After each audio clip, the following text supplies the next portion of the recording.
한 주간의 이슈를 추적하는 취재 파일입니다. 정부가 부실기업 구조조정에 박차를 가하고 있는데요. 지난해 말 5대 취약업종으로 조선과 해운, 건설과 철강, 석유화학 등 5개가 지정됐습니다. 이 가운데 생존 위기에 몰린 조선과 해운 업종에 대해 최대한 빠르게 구조조정을 진행하기로 했습니다.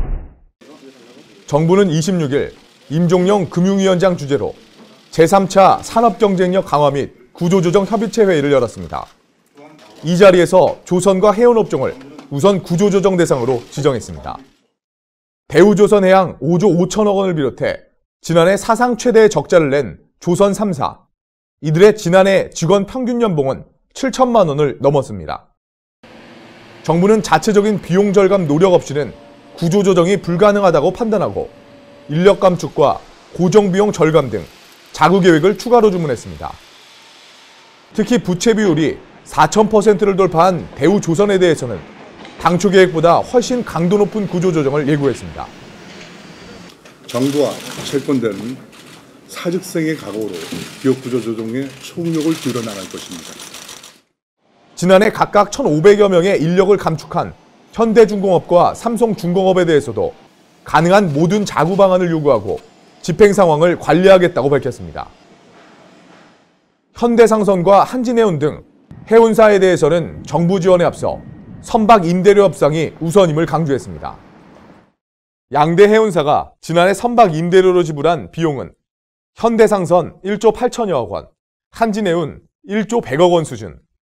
이들은 호황기에 했던 장기 계약 때문에 선주들에게 시세보다 5배 비싼 임대료를 내고 있습니다. 이런 상황에서 금융지원은 밑빠진 독에 물 붓기라는 겁니다. 국내 조선업 종사자는 약 20만 명. 고강도 구조조정에 앞두고 대규모 실직 사태가 예고되면서 3만여 명이 일자리를 잃을 것이란 전망이 나오고 있습니다. 구조조정 과정에서 실업자 발생은 일부 불가피하다는 게 정부의 입장입니다. 정부는 조선 해운업을 특별 고용 지원업종으로 지정해 실업급여를 6개월 연장하고 직업훈련 기회를 제공한다는 방안을 내놨습니다. 하지만 노동계는 불안감을 감추지 못하고 있습니다. 구조조정 과정에서 구조조정의 대상이나 규모나 절차 이런 것도 문제가 돼요. 구조조정이 꼭 필요한 것만큼 사람 내보내느냐.